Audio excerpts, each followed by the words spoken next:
नमस्कार दोस्तों, आपका ह्यूमन पेरेटस के इस वीडियो में स्वागत है।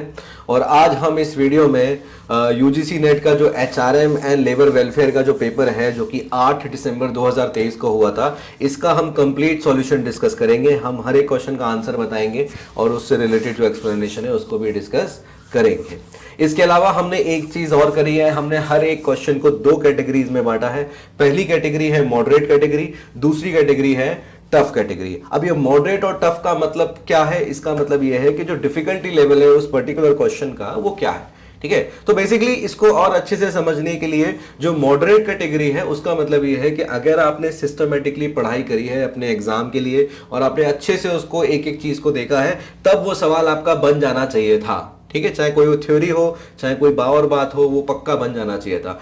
टफ कैटेगरी क्या है? टफ कैटेगरी का मतलब वो वाले सवाल है जो शायद कुछ ही लोगों के सही होंगे, सभी के ठीक नहीं होंगे, क्योंकि ये जो सवाल है ये आपकी जो कन्वेंशनल बाउंड्री है यूजीसी नेट की तरफ से उससे कुछ बाहर के सवाल है। ठीक है, कुछ और भी चीज पूछ ली यूजीसी ने जो यूजुअली हमने देखा है यूजीसी की तरफ से, कोई और रैंडम क्वेश्चंस आते हैं, तो वो वाली कैटेगरी है। तो बेसिकली इसका मतलब ये नहीं है कि टफ कैटेगरी के लिए आपको पीछे भागना है। बेसिकली अगर आपने मॉडरेट कैटेगरी की चीजों को अच्छे से पढ़ा है तब आपका कट ऑफ निकल जाना चाहिए, चाहे फिर वो जेआरएफ का है चाहे फिर वो और किसी कैटेगरी का एग्जाम का है। ठीक है, तो बेसिकली पीवाईक्यू के बारे में अगर बोला जाए तो वो हमेशा आप जब तैयारी करने बैठ रहे हैं यूजीसी नेट के एग्जाम के लिए, वो हमेशा उससे गो थ्रू करना जरूरी है। उसका कारण ये है कि पीवाईक्यू से गो थ्रू करके ही हमें समझ में आता है कि आखिर नेट इस पर्टिकुलर सब्जेक्ट में या फिर इस पर्टिकुलर टॉपिक में किस प्रकार के सवाल पूछ रहा है, और उसी के बेसिस पे आपकी जो बाउंड्री है वो डिसाइड होती है। तो ह्यूमन पेरेटस ने ऑलरेडी अपना जो कंटेंट बनाया है, अपना जो बुक बनाया है, या फिर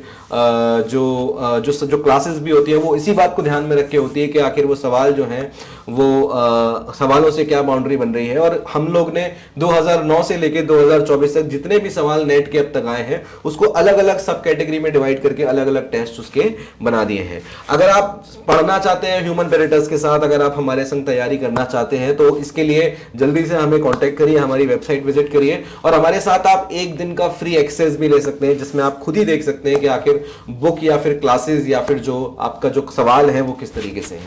आइए अपनी कहानी पे वापस आते हैं और हम एक एक क्वेश्चंस की जो डिस्कशन है उसको स्टार्ट करते हैं। आइए तो पहला सवाल देखते हैं। The concept of hard HRM and soft HRM has been developed by. तो बेसिकली हार्ड एचआरएम और सॉफ्ट एचआरएम कुछ नहीं है, एचआरएम इंटरवेंशन की बात करता है और ये कॉन्सेप्ट जॉन स्टोरी ने दिया था। इन्होंने बोला था कि एचआर की जो एक्टिविटीज है या फिर जो चीजें हैं उसको हम दो उसमें बांट सकते हैं, एक है आपका सॉफ्ट और एक है आपका हार्ड। ठीक है, और ये क्या है? हार्ड का मतलब क्या है कि वर्कफोर्स जो आपके यहाँ काम करती है उसका जो क्वालिटेटिव एस्पेक्ट, क्वांटिटेटिव एस्पेक्ट है उसकी बात करेगा। ठीक है, ऐसे ही सॉफ्ट का मतलब क्या है? जो वर्कफोर्स है उसका जो क्वालिटेटिव एस्पेक्ट है उसकी बात करेगा।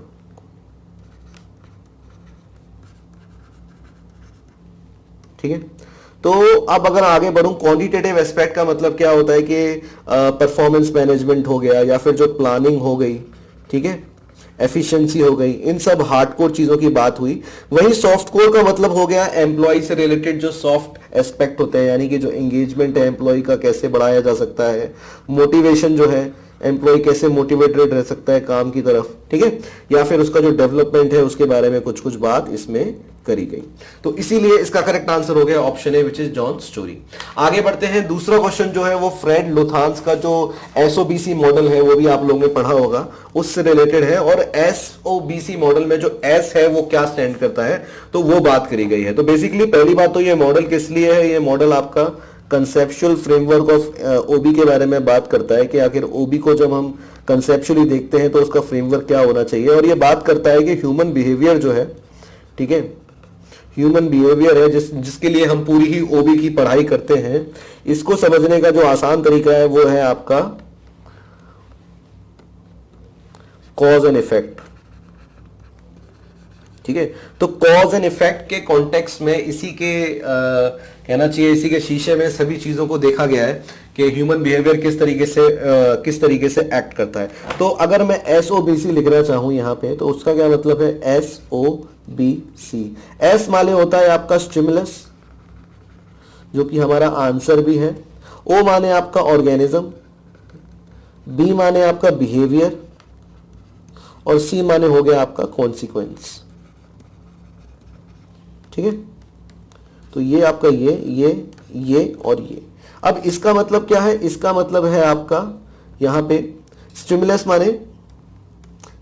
माने हो गया आपका कॉज।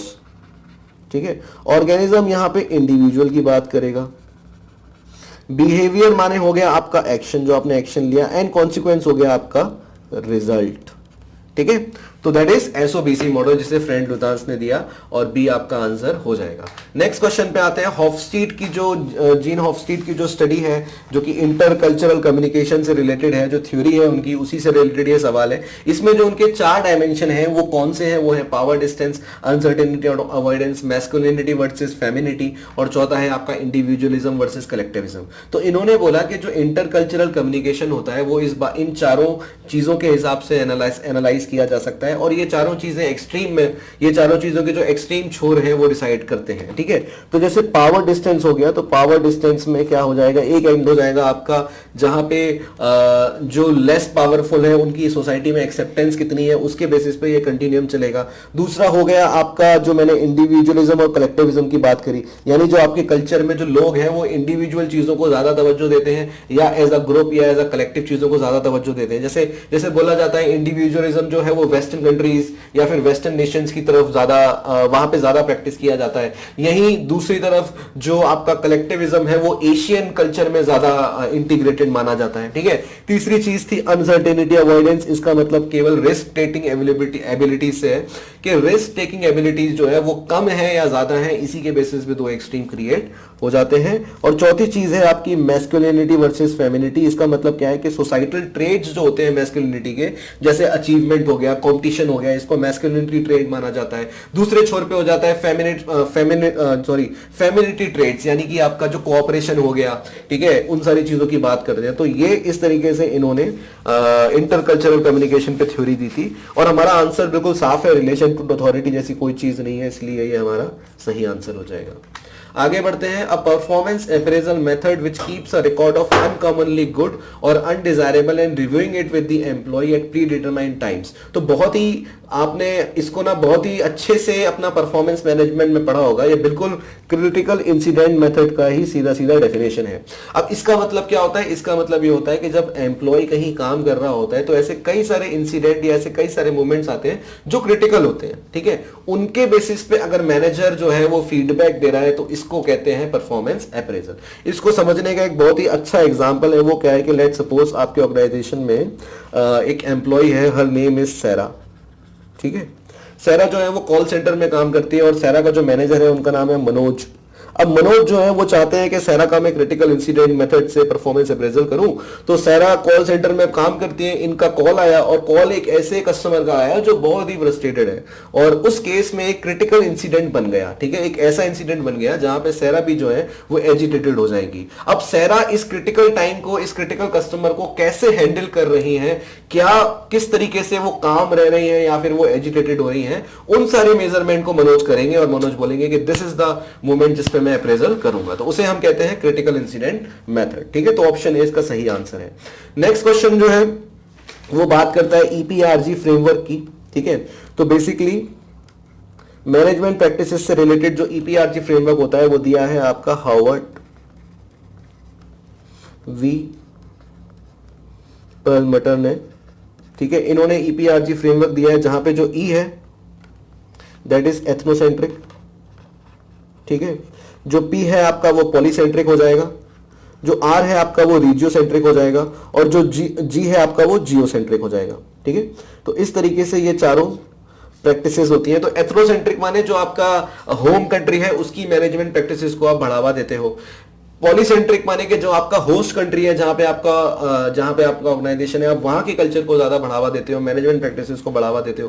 रीजियोसेंट्रिक माने कि एक ग्रुप ऑफ कंट्रीज जो आपस में नेबर हैं उनकी जो मैनेजमेंट प्रैक्टिसेस है वो सिमिलर है। जैसे उदाहरण के तौर पे इंडिया, पाकिस्तान और बांग्लादेश की सिमिलर मैनेजमेंट प्रैक्टिसेस हो सकती हैं। ठीक है, जियोसेंट्रिक माने हो गया कि एक होस्ट और होम कंट्री के बीच में एक बैलेंस क्रिएट करते हो आप। तो उसी के हिसाब से अगर इसके डेफिनेशन में जाए तो करेक्ट आंसर हो जाएगा आपका polycentric, which is option A. ठीक है, आगे बढ़ते हैं। अब अगला सवाल है, who authored the book the nature of managerial practices.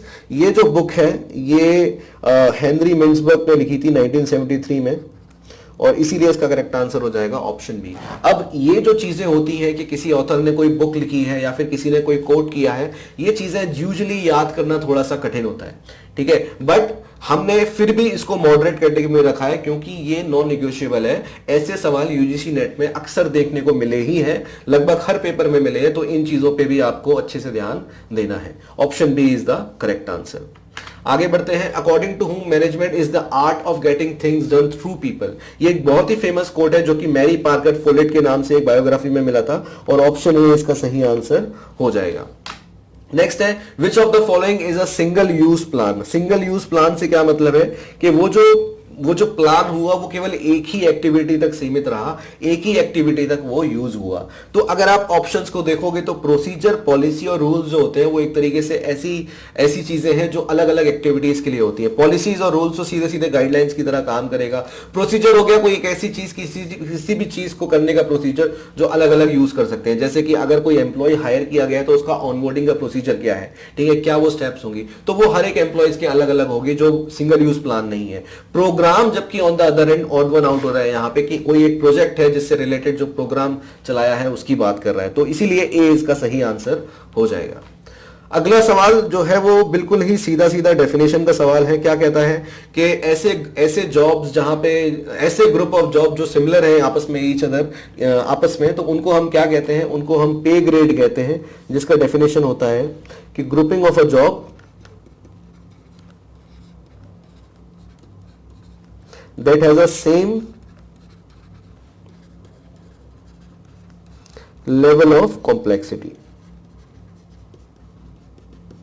ठीक है, इसीलिए ए इसका सही आंसर हो जाएगा। Which one of the following is a vestibule training। अब वेस्टिब्यूल ट्रेनिंग जो है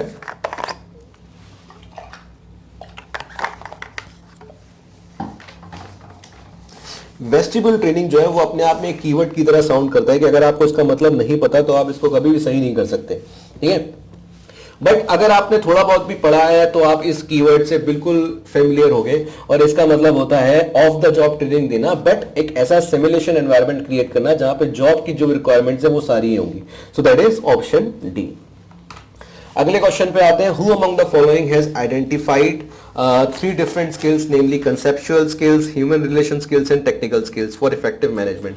तो बेसिकली रॉबर्ट कैट्स की ये एक तरीके से उनका एक चार्ट था जिसमें सबसे पहले आता था आपका कॉन्सेप्चुअल स्किल्स, फिर आपका ह्यूमन रिलेशन स्किल्स, ठीक है, और फिर आता था आपका टेक्निकल स्किल्स। तो जो अपर मैनेजमेंट है उसके पास कॉन्सेप्चुअल स्किल्स होनी चाहिए, जो मिडिल मैनेजमेंट है उसके पास ह्यूमन रिलेशन स्किल होनी चाहिए, जो टेक्निकल स्किल्स है वो आपके पास लोअर मैनेजमेंट में होनी चाहिए, ठीक है। तो इसका करेक्ट आंसर हो जाएगा option C, that is Robert Katz. आगे बढ़ते हैं। The criteria for recognition of trade unions have been laid down under.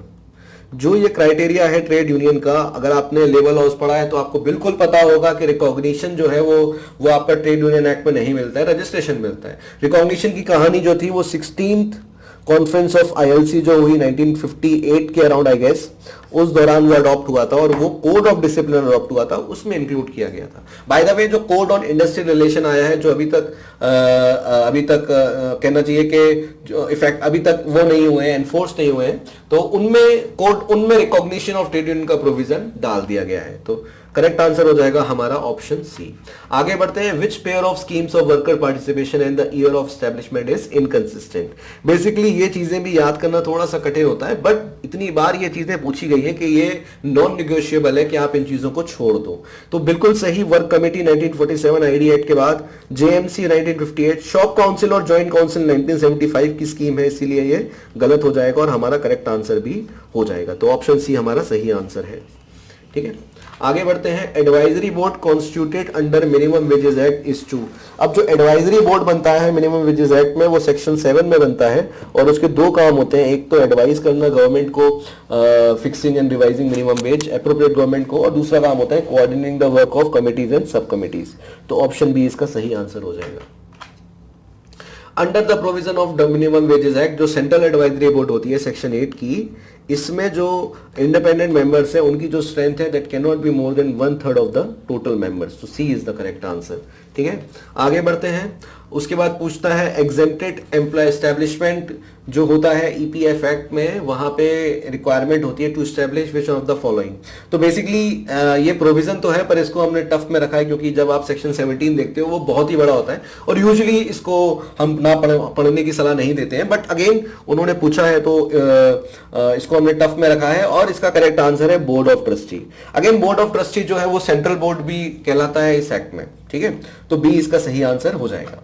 आगे बढ़ते हैं। Who define social welfare as. अब किसी ने सोशल वेलफेयर की डेफिनेशन दी है, इसको याद करना थोड़ा सा कठिन होता है बट इसीलिए इसको टफ में आप देख रहे हो। ऑप्शन बी इसका है Friedlander is the correct answer, जिन्होंने 1967 में ये बात डेफिनेशन दी थी।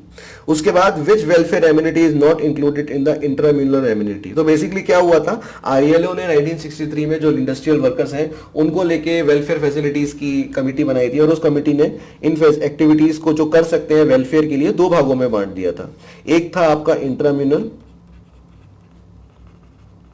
और दूसरा था आपका एक्स्ट्राम्यूरल। इंट्राम्यूरल माने वो जो एस्टेब्लिशमेंट के विद इन द प्रेजेंस हो सकता है। ठीक है, जैसे आपका ड्रिंकिंग फैसिलिटीज दे दी या आपका सैनिटेशन फैसिलिटीज अच्छी दे दी। एक्स्ट्राम्यूरल वो जो एस्टेब्लिशमेंट के बाहर की बात करता है, जैसे क्या क्या वेलफेयर एक्टिविटीज होती है, मैटरनिटी बेनिफिट दे दीजिए या आप सोशल इंश्योरेंस दे दीजिए या फिर लीव ट्रेवल फैसिलिटीज दे दीजिए, जो हमारा ऑप्शन सी यहाँ पे बता रहा है। ठीक है, ऑप्शन सी इसलिए सही आंसर हो जाएगा। आगे बढ़ते हैं। When was the RCL was appointed under the chairmanship of Whitley. तो आरसीएल जो है वो क्या है, वो आपका रॉयल कमीशन ऑन लेबर है। It was appointed in the year of 1929।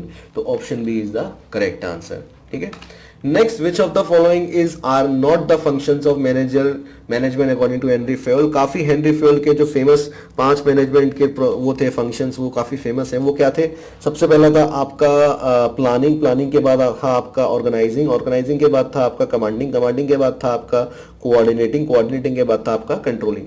तो इसीलिए करेक्ट आंसर हो जाएगा इसका स्टाफिंग नहीं है, नॉट पूछा है, तो A is the correct answer. आगे बढ़ते हैं। Which of the following are the advantage of group decision making. अब देखिए यहाँ पे अगर आप स्टेटमेंट देखेंगे तो ए और बी एडवांटेज की बात करता है, पर सी डी ई में जब जाते हैं वो होता तो है पर वो डिसएडवांटेज है। अनडिजायरेबल ग्रुप थिंग में अकर या फिर कॉस्टली है। डिसएडवांटेज जो डिसीजन मेकिंग को डिले करता है, इसीलिए करेक्ट आंसर हो जाएगा आपका A and B which is option A. आगे बढ़ते हैं। Which of the following is are not the components of direct compensation. Direct compensation की कंपोनेंट क्या नहीं है, पहली बात तो क्या है, एचआरए है। ठीक है, इंसेंटिव्स है, बोनस है, ये सारे डायरेक्ट कंपनसेशन के। पीएफ नहीं है डायरेक्ट और पे फॉर वैकेशन तो बिल्कुल नहीं है, इसीलिए बी और सी इसका सही आंसर हो जाएगा विच इज ऑप्शन ए। ठीक है, आगे बढ़ते हैं। Which of the following are the decision role of the managers as identity by Henry Mintzberg. तो हेनरी मिन्सबर्ग ने 10 टाइप्स ऑफ मैनेजरियल रोल्स जो थे वो आइडेंटिफाइड किए थे। ठीक है, और इन रोल्स को 3 कैटेगरी में बांटा था, इंटरपर्सनल, इंफॉर्मेशनल और तीसरी थी आपकी डिसीजन मेकिंग। डिसीजन मेकिंग ही पूछा है, उसके 4 जो थे सब कैटेगरीज, वो तो उसमें से 3 तो दी गई है, जैसे नेगोशिएशन रूल दिया है, एंटरप्रेन्योर रोल दिया है, डिस्टर्बेंस हैंडल रोल दिया है, और एक और होती है वो है आपकी रिसोर्स एलोकेशन। इसीलिए इसका करेक्ट आंसर हो जाएगा C D and E which is option A. ठीक है, आगे बढ़ते हैं। As per Herzberg 2 factor theory of motivation which of the following are the motivators. तो हर्ट्जबर्ग की जो 2 फैक्टर थ्योरी है वो एक्चुअली कुछ नहीं है, वो 2 हाइजीन फैक्टर की बात करता है और वो मोटिवेशन फैक्टर की बात करता है, मोटिवेटिंग फैक्टर्स की बात करता है। जो हाइजीन फैक्टर्स होते हैं वो आपके डिससेटिस्फेक्शन को मैनेज करते हैं और जो मोटिवेशन होता है वो आपका सेटिस्फेक्शन को मैनेज करता है। तो जो भी चीज सेल्फ अचीवमेंट से रिलेटेड है वो सभी चीज मोटिवेटिंग फैक्टर होते हैं। इसमें अचीवमेंट इसका करेक्ट आंसर है या आपका एडवांसमेंट करेक्ट आंसर है और आपका रिस्पॉन्सिबिलिटी करेक्ट आंसर है। तो करेक्ट आंसर हो जाएगा option B which is B C and E. आगे बढ़ते हैं। पूछा है which of the following can contribute for developing HRD climate in an organisation. HRD climate पहली बात तो होता क्या है, बेसिकली एम्प्लॉइज का जो परसेप्शन है towards HR policies of a company, that is HRD climate. क्या क्या पॉलिसीज हैं, क्या क्या प्रैक्टिसेस हैं, क्या क्या प्रोसीजर्स हैं, उन सब की बात होती है। और इसमें अगर आप देखोगे तो ऑप्शन सी इसका करेक्ट आंसर हो जाएगा, क्योंकि ये तीनों चीजें जो है वो एचआरडी क्लाइमेट को बेहतर बनाने के लिए कहना चाहिए, बेहतर बनाने के लिए होंगी। पर डी ऑप्शन जिसमें ट्रेड यूनियन की बात करी है उसका एचआरडी क्लाइमेट से कोई लेना देना नहीं है, इसलिए एबीसी इसका करेक्ट आंसर हो जाएगा, विच इज ऑप्शन सी। आगे बढ़ते हैं, which of the following factor influence the multinational corporation to recruit host country nationals. ठीक है, अब बेसिकली एचसीएन की बात यहाँ पे करी गई है, पर आप इस बात को इसको आराम से कर लेंगे। इसमें अगर आप होस्ट कंट्री के बेनिफिट के हिसाब से सोचेंगे तो आपको पता चलेगा they are familiar with the culture, ये इन्फ्लुएंसिंग फैक्टर है बिल्कुल। ऑर्गेनाइजेशन, कोऑर्डिनेशन एंड कंट्रोल नहीं, हम डिसेंट्रलाइजेशन की तरफ बढ़ रहे हैं। To develop good public relation, बिल्कुल अगर मैं वियतनाम में कोई कंपनी खोलूंगा और वहां पे पब्लिक रिलेशन अच्छा करना है तो मैं वहीं के लोगों को हायर कर लूंगा, और डी भी अपने आप में गलत हो जाएगा, तो ए और C is the correct answer, which is option C. आगे बढ़ते हैं, which of the following factors had played legitimate part in the formation of Madras labour union. तो बेसिकली मद्रास लेबर यूनियन 1918 में बनी थी, जो कि पहली ऑर्गेनाइज्ड ट्रेड यूनियन कंसीडर करी जाती है। और इसमें यह भी बात आपको देखनी है कि ये सवाल जो है आपको अगर पता भी नहीं होगा तो भी ये सही हो सकता है, अगर आपको ये पता हो कि हमारी कंट्री का जो हिस्टोरिकल पर्सपेक्टिव है, जो बैकग्राउंड है वो क्या है। तो बेसिकली उसके हिसाब से कभी भी कैपिटलिज्म हमारी कंट्री के साथ एसोसिएटेड नहीं था, स्टेटमेंट ही बिल्कुल गलत हो जाएगा। जो स्टेटमेंट ए, बी एंड सी है वो उसी फैक्टर्स को बता रहे हैं जिन फैक्टर्स के बाद मतलब एक कोई यूनियन बननी चाहिए, इसीलिए एबीसी यहाँ पे सही है। And as well as they also support are, they are also in line with our historical background, तो एबीसी इसका सही आंसर हो जाएगा। आगे बढ़ते हैं, which of the following tier system of participation was recommended by the tripartite committee on workers participation, जो 1977 में बनी under the chairmanship of Shri Ravindra Verma. तो बेसिकली जनता गवर्नमेंट जो 1977 में थी, उन्होंने उस टाइम के जो ministry of labour and minister of labour थे श्री रविंद्र वर्मा, उनके अंदर ये कमेटी बनाई, और उस कमेटी ने shop floor level, plant level, corporation level पे ट्राइपार्टाइट कमेटी की बनाने की रिकमेंडेशन दी। तो इसीलिए करेक्ट आंसर हो जाएगा इसका option C, which is B, C and D only.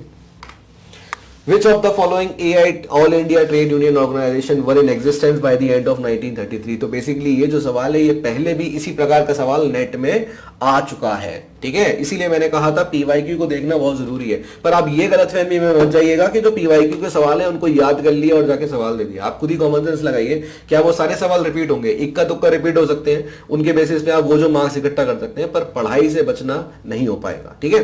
तो बहुत ही आसान है इसका, ये थोड़ा सा चूंकि इसमें एक छोटी सी चीज हुई थी, जो चेंज आया था 1933 में, वो बस इसीलिए इसको टफ कैटेगरी में डाला है। तो एआईटीयूसी 1920 में जो है बनी थी, उसके बाद आरटीयूसी 1930s के अराउंड, इनिशियल 1930s में स्प्लिट हो गई थी और लेफ्ट विंग ऑर्गेनाइजेशन मानी जाती है। अब उसके बाद क्या हुआ, 1933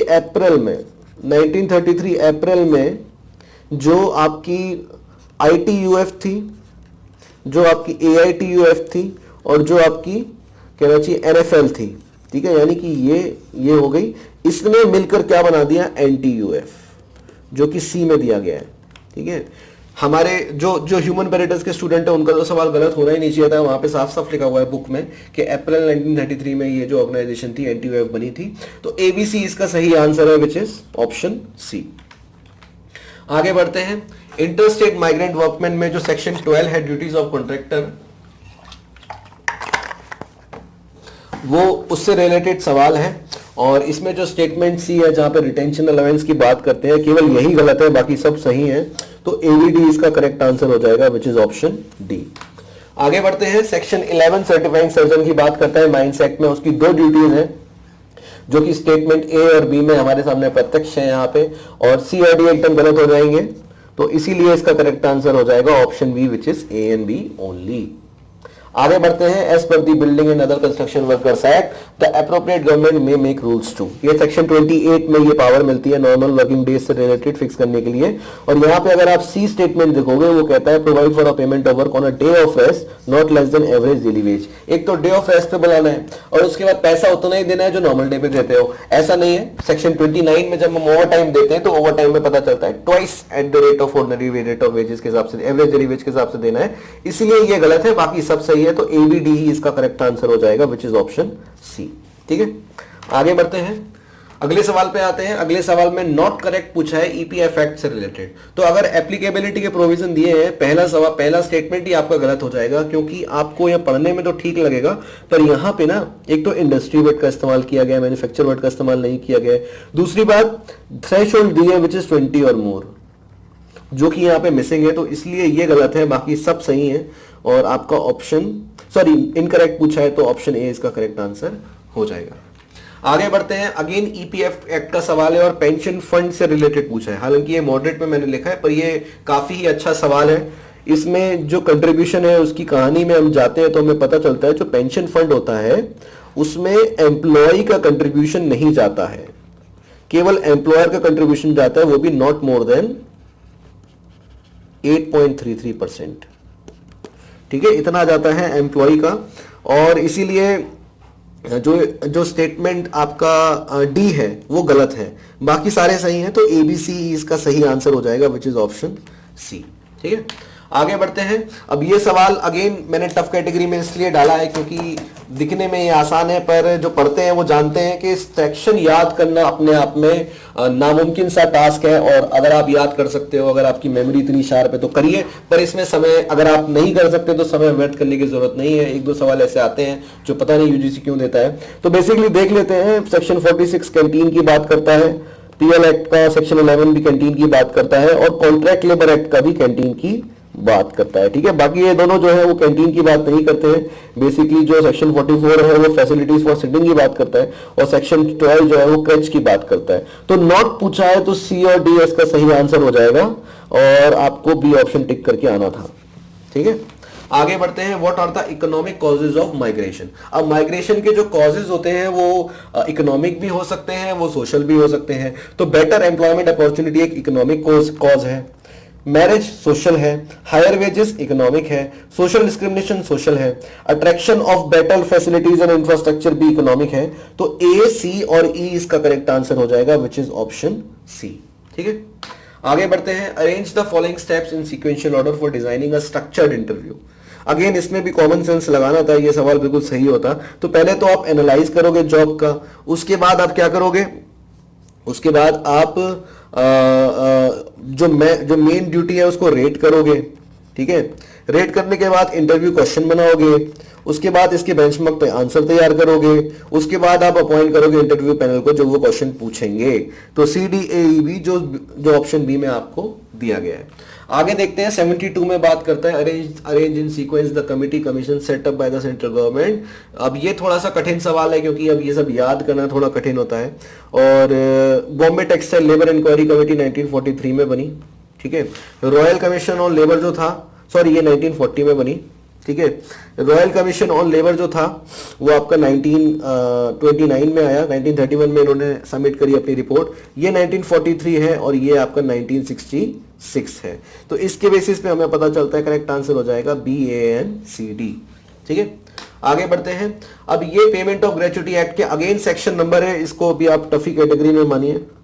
ठीक है, अब इसमें क्या है, इसमें जो सेक्शन 4 होता है उसमें हम बात करते हैं पेमेंट ऑफ ग्रेच्युटी की। जो आपका कंपलसरी इंश्योरेंस है वो सेक्शन 4A है। ठीक है, नॉमिनेशन आपका सेक्शन 6 है, determination of the amount of gratuity section 7 है, रिकवरी ऑफ ग्रेच्युटी सेक्शन 8 है। तो D, B, C, A और E हो जाएगा विच इज ऑप्शन B। आगे बढ़ते हैं, मैच द कॉलम है और ये जो स्ट्राइक्स हैं ये तो याद करनी ही होती हैं, अलग अलग फॉर्म ऑफ स्ट्राइक्स, आप इसको IR में पढ़ते हैं। तो ये भी बिल्कुल स्टेटमेंट की इनकी जो बिल्कुल प्रॉपर डेफिनेशन होती है वही दी गई है, तो इसमें बिल्कुल भी कठिनाई नहीं होनी चाहिए थी। और इसका करेक्ट आंसर है option B which is A का 4, B का 3, C का 2 एंड D का 1। बिल्कुल वही बात पूछी गई, वही बात इसकी डेफिनेशन का मतलब है। आगे देखते हैं, अगेन अथॉरिटीज पूछी है और लेजिस्लेशन पूछी है। ये भी सवाल आते हैं कि कौन सी कमेटी का जिक्र कहां हुआ है। तो ये चाइल्ड लेबर एक्ट में हुआ है, ठीक है, सेक्शन 5 में, शायद 5 में। सेंट्रल एडवाइजरी बोर्ड का जो बात है वो इसमें हुई है, कॉन्ट्रैक्ट लेबर एक्ट में हुई है। Expert committee section 12, building and other construction workers. Section 41A आपका फैक्ट्रीज एक्ट, ठीक है। तो इसके बेसिस पे करेक्ट आंसर हो जाएगा 3142 विच इज ऑप्शन ए। आगे बढ़ते हैं, लेजिस्लेशन एंड उनसे रिलेटेड कमिटीज। देखिए मैंने बोला इससे सवाल बार बार पूछते हैं, इन्होंने तो इसी में बार बार पूछ लिया। मिनिमम वेजेस एक्ट जो है उसमें सेंट्रल एडवाइजरी कमेटी बनती है सेक्शन 8 में। इक्वल रेम्यूनरेशन एक्ट में आपकी बनती है advisory committee. Control EPF act में बोर्ड ऑफ ट्रस्टी बनता है अराउंड 5 में या 5A में। कंट्रोलिंग अथॉरिटी आपकी जो है वो पेमेंट ऑफ ग्रेचुटी एक्ट से रिलेटेड है, तो इसलिए इसका करेक्ट आंसर हो जाएगा ऑप्शन सी विच इज 3142। अगला सवाल देखते हैं। असर्शन में कहता है employees perception of a situation that become the basis for his और बिहेवियर। एकदम सही बात है। रीजन भी जो है वो असर्शन को बिल्कुल अच्छे से एक्सप्लेन कर रहा है, इसीलिए A and R are true and R is the correct answer explanation. ये क्वेश्चन 89 भी लॉलीपॉप क्वेश्चन है। इसमें फैक्ट्रीज एक्ट जो है वो उसके ऑब्जेक्टिव की बात करी है और रीजन में दिया गया है कि आखिर क्यों होना चाहिए, क्यों हेल्थ एंड जो है वो अफेक्ट करती है, इसीलिए ये भी एक लॉलीपॉप क्वेश्चन है। उसका करेक्ट आंसर हो जाएगा option. Okay, the question is, who was the main architect of the legislation, the Bombay Industrial Disputes Act 1938, being the parliamentary secretary in the Bombay Congress Ministry? So the answer is Gulzari Lal Nanda. He was actually the parliamentary secretary in the Bombay Congress from 1937 to 1939, right? And he was also a labor minister of Bombay government from 1946 to 1950. So answer to this question is Gulzari Lal Nanda. Next, every class struggle is a political struggle. Who said this? So this is very common and popular line, and this is said by Karl Marx. Okay.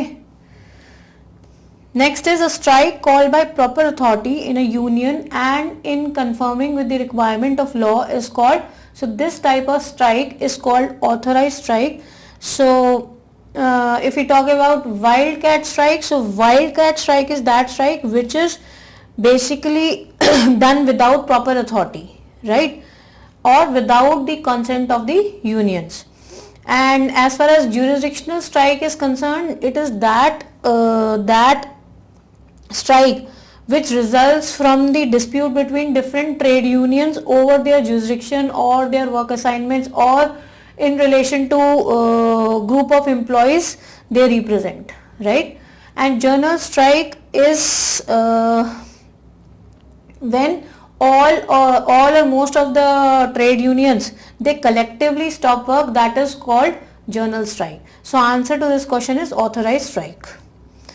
Next, who has developed the hot stove rule for handling discipline? So this time the paper was basically quite easy, and this is also one of the expected question from HRM. And this hot stove rule is given by Douglas MacGregor, right?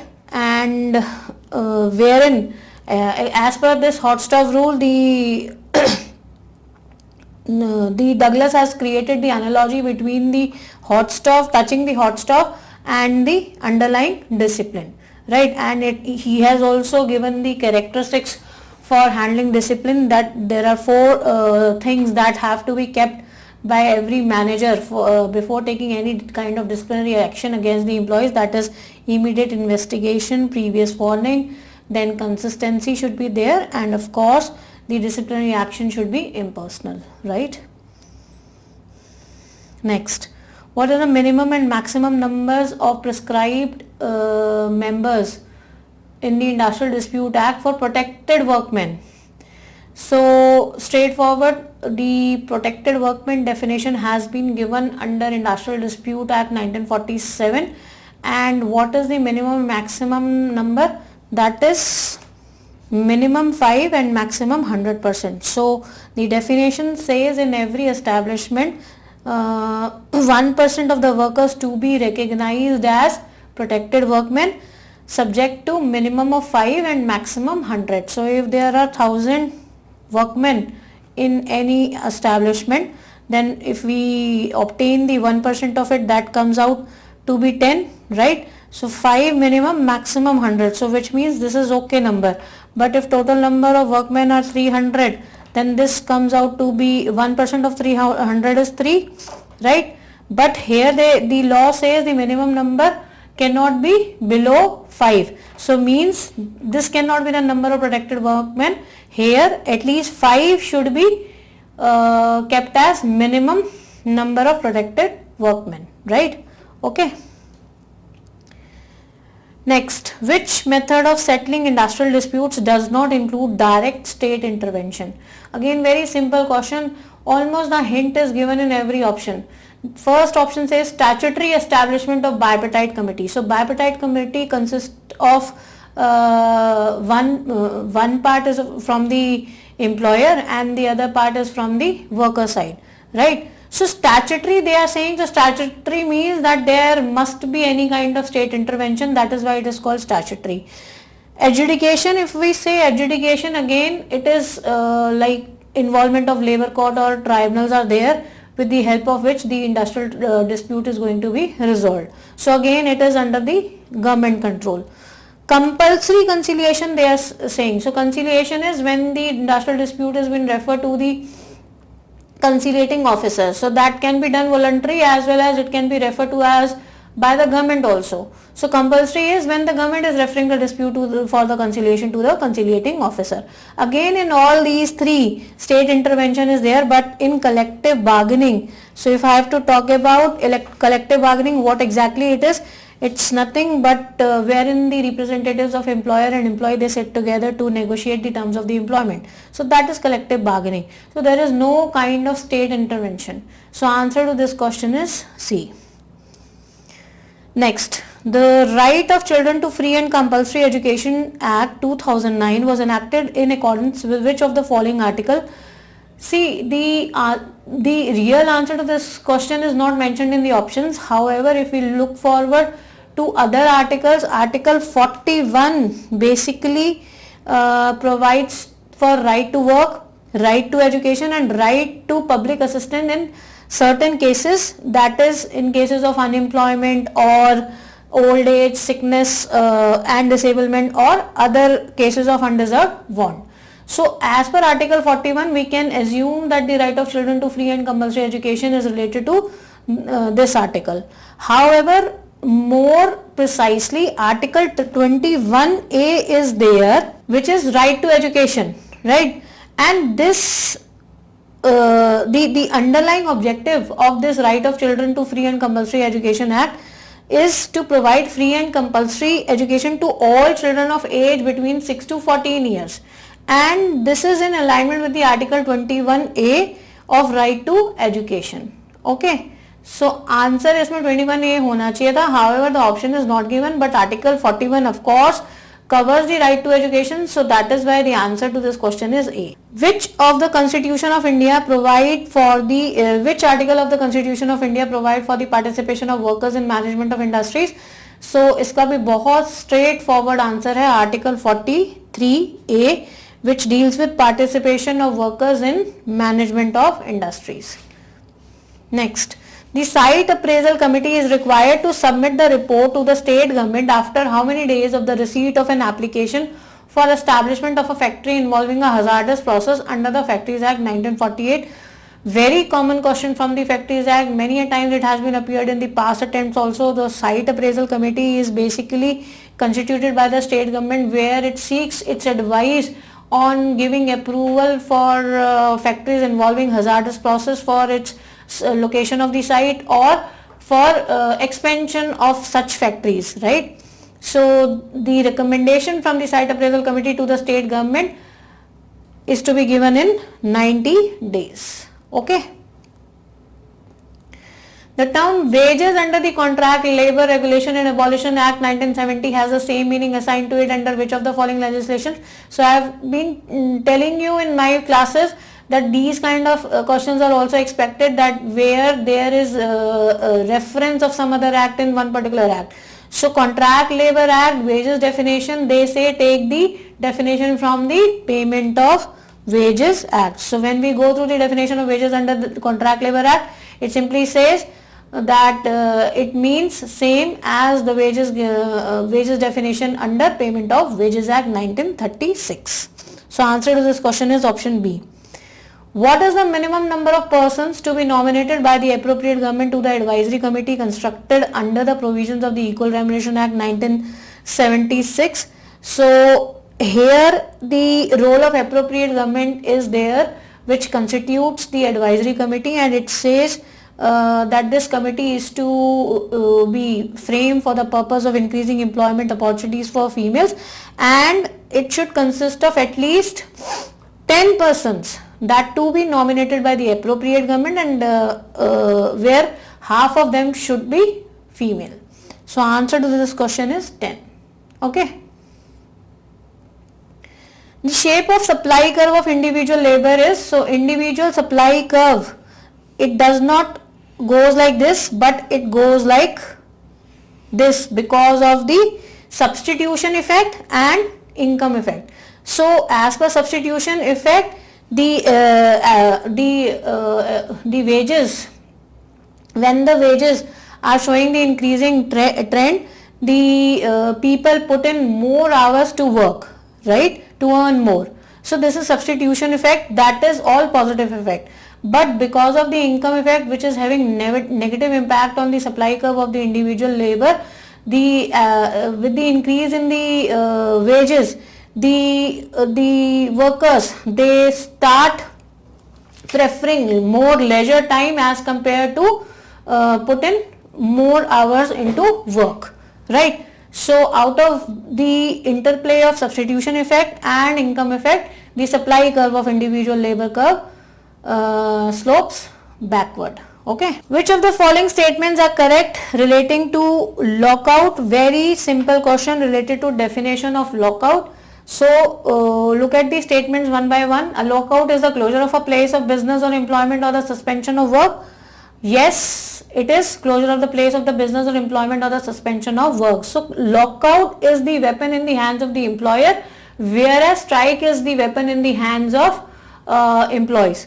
So that is why statement B is also correct. A lockout is an antithesis of a strike. Yes, it's a counterpart of strike. C statement says a lockout is a closure of the industrial undertaking because of the existence of or apprehension of the industrial dispute, violence or damage. So it can be any reason behind the lockout because of which the employer is taking action, right? D statement says a lockout means termination of the employment by retrenchment. So this statement is incorrect in relation to lockout. So termination बिल्कुल भी नहीं होता है इसका मतलब. So retrenchment कहीं भी नहीं है.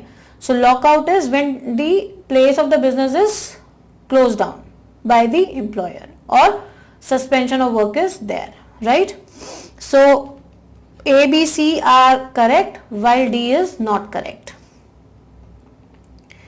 Okay, which of the following are the role of inspectors appointed by the government under respective labor legislation? So if we go through powers of inspectors given under different labor laws, we can easily get the answer of this question. First statement says whether the inspector can enforce the labor laws and related regulations. Yes, he can. Advise employers and workers on how to comply with the laws and regulations. Yes, he has the role of advising employers and workers. So he must act as facilitator to them, right? So advisory role is of facilitator.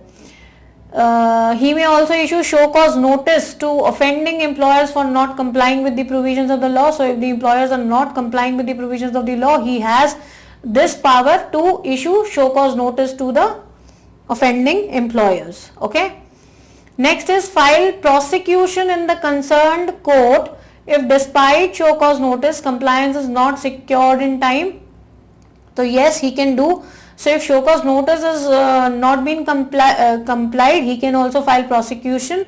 And last part is to investigate the dispute as arbitrator and submit the report before the appropriate authority. So this is not the power of the inspector, or this is not among the role of the inspectors, right? He cannot act as a arbitrator and investigate the dispute like him. Okay.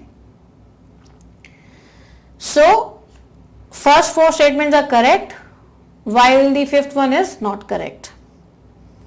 Next, which is not a principle of labor welfare. So there are two questions in the exam which talks about labor welfare theories and labor welfare principles. So mixing of labor welfare theories and principles have been done in these two questions, and they are specifically asking that which is not the principle or which is not the theory of labor welfare, right?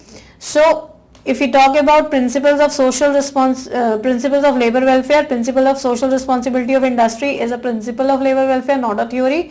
Principle of personalization is also a principle, and then we have principle of totality of welfare is also a principle, not the theory. So these are nothing but these are the theories of labor welfare but not the principles.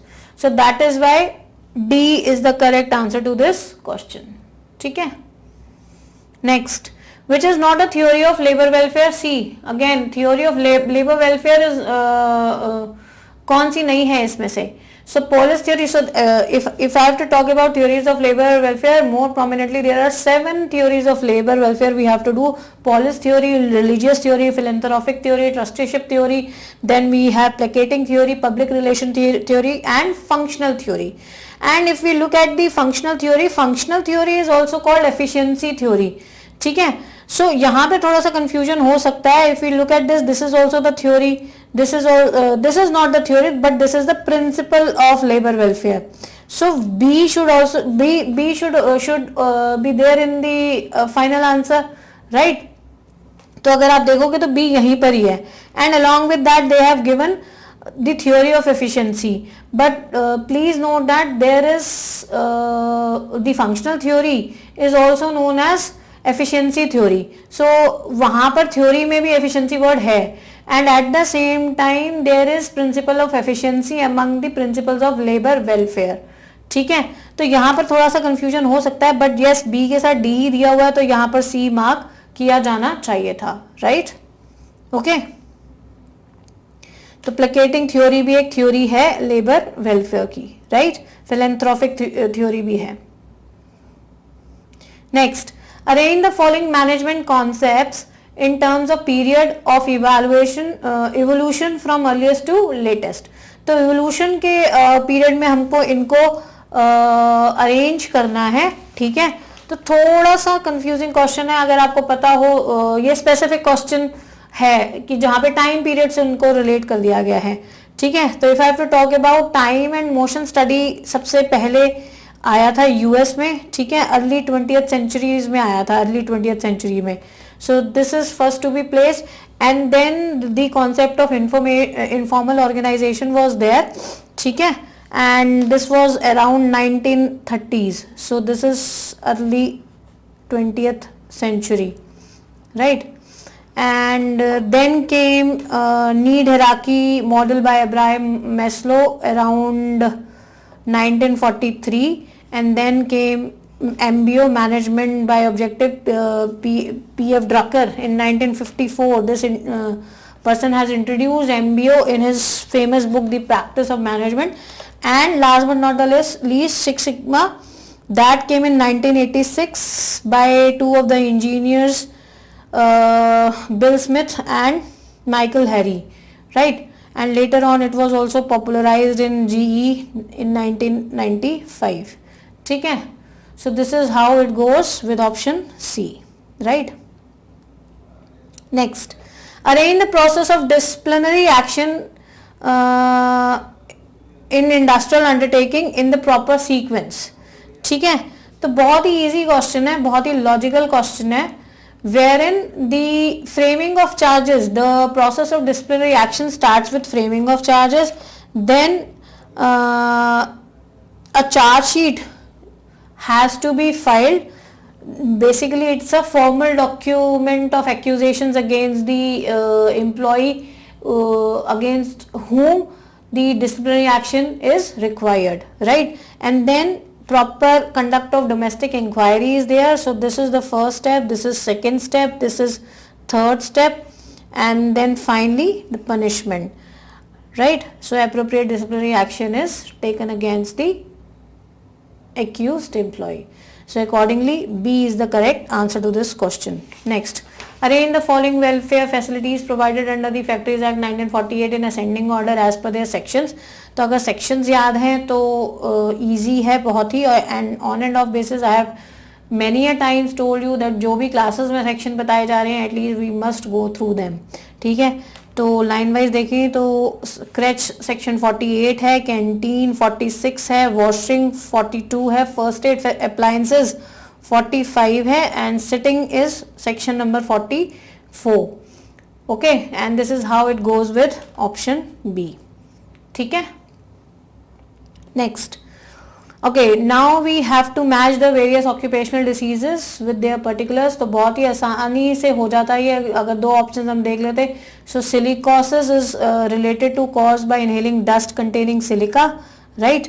And if you see asbestosis is related to making of asbestosis matrices. So two of the straightforward options are absolutely matching. And anthrax is a disease of animal, and telegraphic cramp is degree of accuracy, speed of work and concentration required for the job. And accordingly, C is the correct answer to this question. Next, simple, very simple question. We have to match the name of the wage theory with the propounder's name. So wage fund theory is given by J.S. Mill. Residual claimant theory is given by Francis A. Walker. Marginal productivity theory goes with J.B. Clark, and Ricardo has given subsistence theory, and accordingly the answer to this question is A. Okay, then RC based questions are there. बहुत ही simple से RCs हैं इस exam में. What factor has contributed the recovery of micro, small and medium enterprises sector? So if we go through the this comprehension, तो straightforward यहाँ से आपको बहुत straightforward answers हमको मिल रहे हैं. ठीक है, यहाँ पर mentioned है if we see at this thing here, it adds the recovery of MSME is proceeding apace as is evident in the amount of goods and service tax they pay while the emergency credit link guarantee scheme this thing. ठीक है, सो सर्वे की ही यहाँ पर बात हो रही है और यहाँ पर किस स्कीम की रेफरेंस है, external emergency credit link guarantee scheme. Okay, next question देख लेते हैं. What needs to take a leadership role to accelerate job creation according to the survey.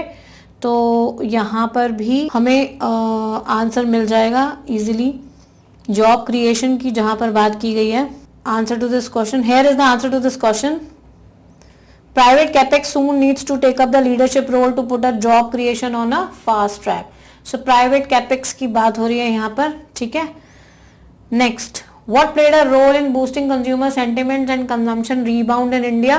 तो ये भी straight forward question दिया हुआ है और इसका आंसर है world second largest vaccination drive.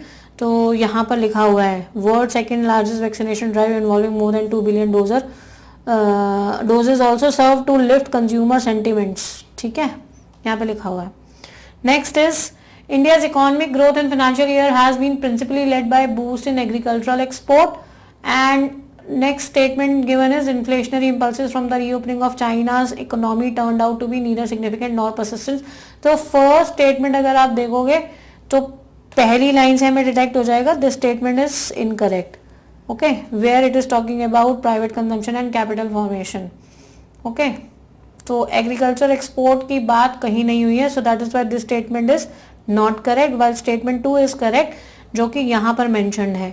अगर आप लोग देखेंगे तो यहाँ से हमें easily मिल जाएगा reopening of China's economy turning out to be neither significant nor persistent. So this statement is correct. Next, what were the two main factors contributing to India's economic growth in financial year 2023? तो first ही line में दिया हुआ है private consumption and capital formation. Okay okay, now there is another paragraph, there is another comprehension. It says assertion, there are two subsets too. So this is based on this passage is based on gig and platform workers. So there are two subsets to gig workers, that is platform workers and non-platform workers, and reason is given that the NITI reports consider gig workers as those engaged in work outside the traditional employer-employee arrangement. तो अगर आप वैसे भी देखोगे तो ये दोनों statements correct हैं, but there is no R is not the correct explanation of A. ठीक है, तो ये दोनों स्टेटमेंट दी हुई हैं, हमें अपनी तरफ से नहीं देखना. यहाँ पे लिखा हुआ है नीति रिपोर्ट कंसिडर्स गिग वर्कर्स, यहाँ पे सेम लाइन दी हुई है, एंड ये भी लिखा हुआ है there are two subsets to gig workers. So both are correct but R does not explain A. ठीक है. What factors have contributed to the ongoing debate about the future of work? So factors पहली line में हमको देखने को मिल जाएंगे with the expansion of technology, internet, urbanisation and more recently कोविड-19. So here option D is correct. Next, according to 2019 report of the World Bank Group, what percentage of global active labor force participates in the gig economy? तो यहाँ पर world bank group की बात यहाँ हुई है और यहाँ पे लिखा हुआ है it was estimated that less than 0.5% of the active labor force participates in the gig economy globally. ठीक है, तो answer is A. In the context of gig worker, what are the platform workers? So platform workers क्या होते हैं? तो यहीं पे gig and platform workers की डेफिनेशन भी नीचे दी हुई है, straightforward. When these gig workers use online algorithm matching platforms, they are known as platform workers. ठीक है, तो इसका आंसर है सी, workers who use online platforms to connect with customers. Next is again assertion reasoning. Recently the world has experienced the rise in the number of gig workers. तो इसमें भी mentioned है कि yes there has been increase. यहाँ पे लिखा हुआ है share of gig workers in total workers increase from this percentage to this percentage. तो assertion correct है. एंड रीजन दिया हुआ क्यों बढ़े हैं during the last couple of decades with the expansion of technology. तो ये हमने पहले लाइन में भी देखा है, ये मेंशन्ड है. ठीक है, the debate what is the future of the work has been rife among employers. तो रीजन भी करेक्ट है and are completely explains A. Right. Next question, which of the following is not a method of HR demand forecasting? So guys, correct answer is option B, Markov analysis. अब ऐसा नहीं है कि Markov analysis can not be used, ठीक है, but from the given options we have to find the best answer. So जो बाकी है मैनेजरियल जजमेंट, स्कैटर प्लॉट या ratio analysis. Managerial judgement is a qualitative method कि कुछ लोग मिलके based on their wisdom they decide what should be the forecast of HR requirements. Scatter plot is based on regression analysis. Similarly ratio analysis based on sales और whatever ratio we are taking. तो what is Markov analysis? So Markov analysis में हम लोग क्या करते हैं, we find probability of moving from one stage to another. So Markov analysis is more used in case of job promotion और attrition, वहां होता है. डिमांड फोरकास्टिंग के लिए भी इन अ वे तो यू कैन यूज द मार्को analysis, but from the given options we have to find the best answer. So generally सारी बुक्स में A, C, D are the methods which are given. So the best answer from given is the मार्को analysis which is option B. Next one, the linking pin model was given by, it is associated with what? So linking pin model का मतलब क्या है कि organization is divided into groups.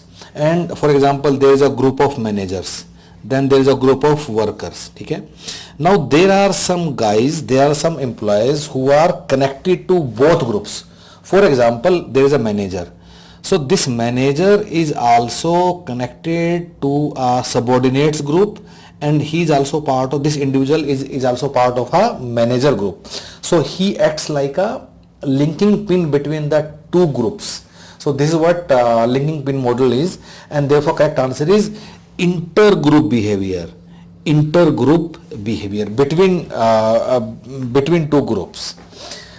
Let's move on to next one. Who developed an approach that incorporates the organization environment in organizational design? So this was given by Tom Burns and Stoker. So this is, so basically earlier there was mechanical model of organization design, then these guys gave a organic model. So this organic model was more responsive to changes in the environment, and correct answer is option C.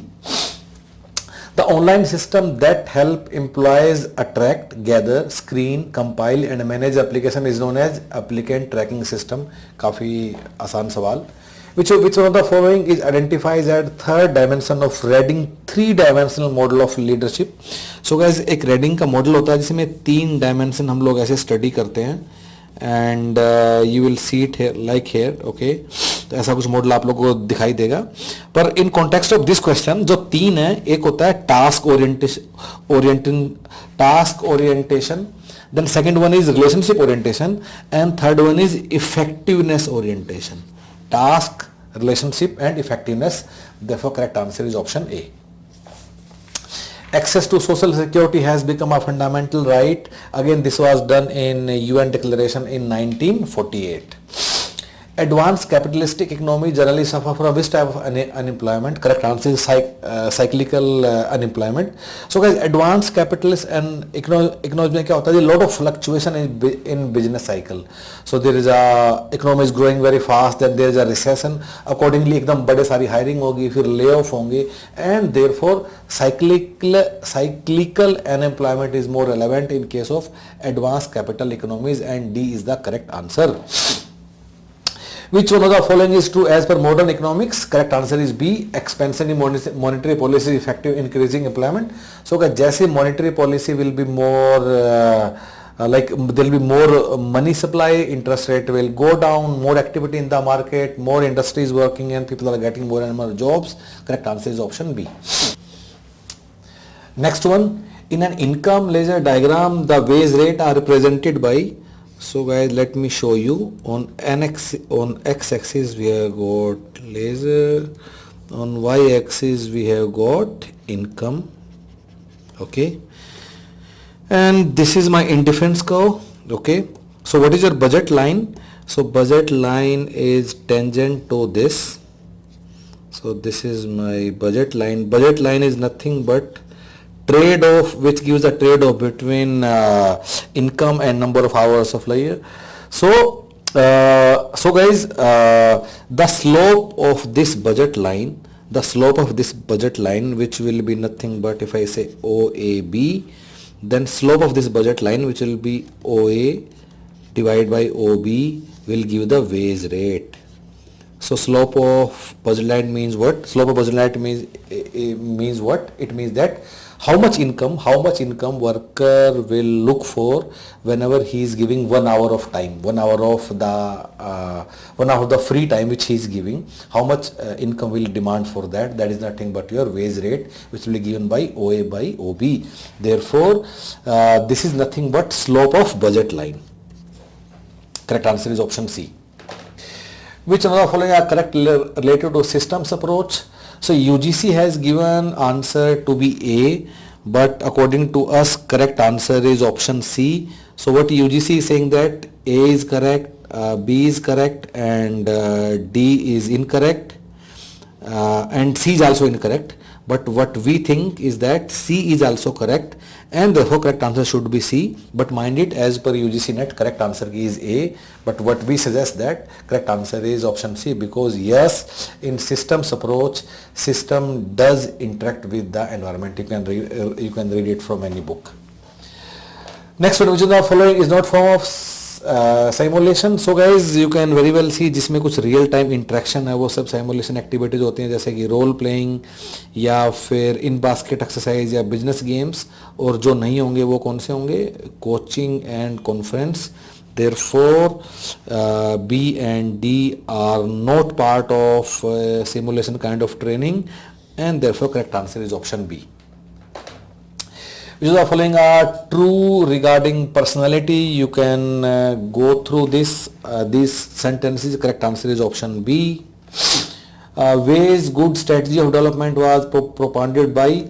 It was given by two gentlemen, and who are Mr. C.N. Vakil and Mr. P.R. Brahmananda. Correct answer is option C. Arrange the following in development of multinational corporation in this order.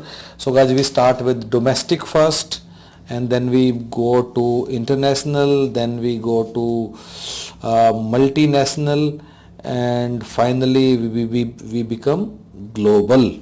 So correct answer is B, D, C and A. Option is D.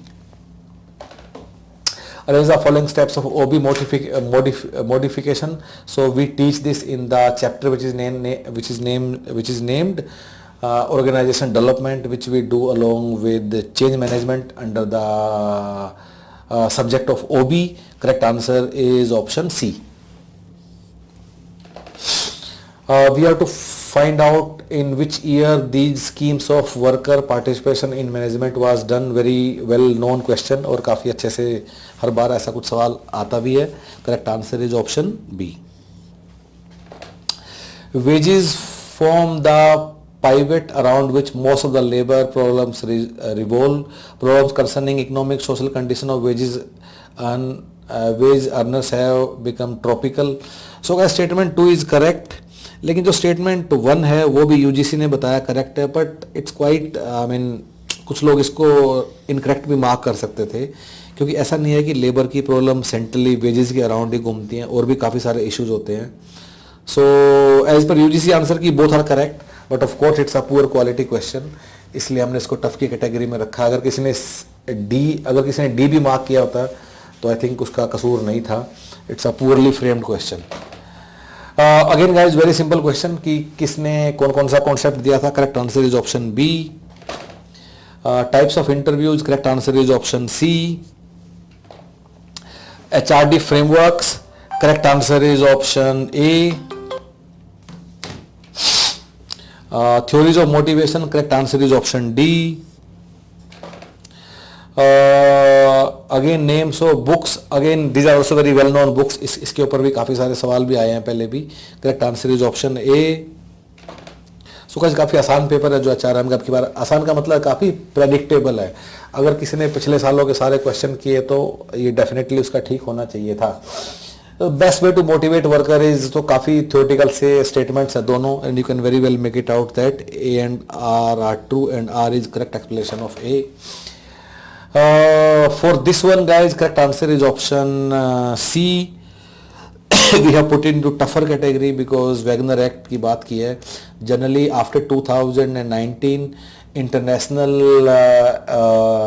questions on international labor welfare or international labor issues are not included in the syllabus. फिर भी अब की बार एक आ गया है. Fine, it's okay. Correct answer is option C. The main determinants of general level of wages are values. For this one, correct answer is option B.